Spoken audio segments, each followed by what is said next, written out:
അഗ്നിപഥ് പദ്ധതിയിൽ വൻ മാറ്റത്തിന് പ്രതിരോധ മന്ത്രാലയം. ആദ്യ ബാച്ചിന്റെ കാലാവധി അവസാനിക്കാനിരിക്കെ നിലനിർത്തുന്ന അഗ്നിവീറുകളുടെ എണ്ണം ഉയർത്താൻ കേന്ദ്ര സർക്കാർ നീക്കം. നാവികസേനയിൽ 75%വും കര-വ്യോമസേനകളിൽ 50%വും അഗ്നിവീറുകളെയും നിലനിർത്താനാണ് ശുപാർശ. നിലവിലെ 25% പരിധി ഉയർത്തുന്നത് സാങ്കേതിക വൈദഗ്ധ്യവും പ്രവർത്തന പരിചയവും നിലനിർത്താൻ. 2023 പരിശീലനം ആരംഭിച്ച് 4 വർഷത്തെ കാലാവധി പൂർത്തിയാക്കുന്ന ആദ്യ ബാച്ച് അഗ്നിവീരന്മാരുടെ സേവനം അവസാന ഘട്ടത്തിലേക്ക് കടക്കുകയാണ്. എന്നാൽ ആദ്യ ബാച്ച് പുറത്തിറങ്ങുന്നതിന് തൊട്ടുമുൻപ് പദ്ധതിയുടെ കാതലായ വ്യവസ്ഥകളിൽ മാറ്റം വരുത്താൻ ഭാരതീയ സായുധ സേനകൾ ഒരുങ്ങുന്നു. കഠിനമായ പരിശീലനവും അത്യാധുനിക ആയുധങ്ങളും കൈകാര്യം ചെയ്ത് പരിചയമുള്ള ഈ യുവാക്കളെ പെട്ടെന്ന് വിട്ടുകളയുന്നത് സേനയുടെ സുരക്ഷിതത്വത്തെയും പ്രവർത്തനശേഷിയെയും ബാധിക്കുമെന്നാണ് വിലയിരുത്തൽ.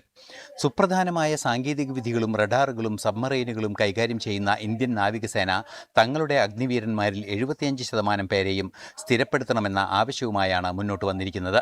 അത്യാധുനിക സാങ്കേതിക വിദ്യകൾ പഠിച്ചെടുക്കാൻ കൂടുതൽ സമയമെടുക്കുന്നതിനാലാണ് നേവിയുടെ ഈ നീക്കം.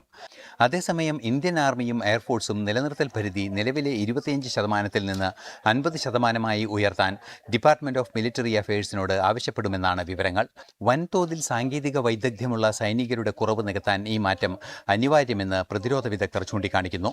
മൊത്തത്തിലുള്ള 25% നിയമം മാറ്റാൻ കേന്ദ്രം അനുമതി നൽകിയില്ലെങ്കിൽ പോലും അതിർത്തികളിൽ പുതുതായി രൂപീകരിക്കുന്ന ഭൈരവ് ബറ്റാലിയനുകൾ പോലുള്ള പ്രത്യേക യൂണിറ്റുകളിൽ ഉയർന്ന ശതമാനം അഗ്നിവീരന്മാരെ ഉൾപ്പെടുത്തി പരിചയസമ്പന്നരായ സൈനികരുടെ ഒരു വലിയ നിര തന്നെ നിലനിർത്താനും സേന ആലോചിക്കുന്നുണ്ട്. വരുന്ന ആഴ്ചകളിൽ പ്രതിരോധ മന്ത്രാലയവും സേനാ മേധാവികളും തമ്മിൽ നടക്കുന്ന ചർച്ചകളിൽ നിർണായക മാറ്റത്തിന്മേൽ അന്തിമ തീരുമാനമുണ്ടാകും. ജനം, ഡൽഹി.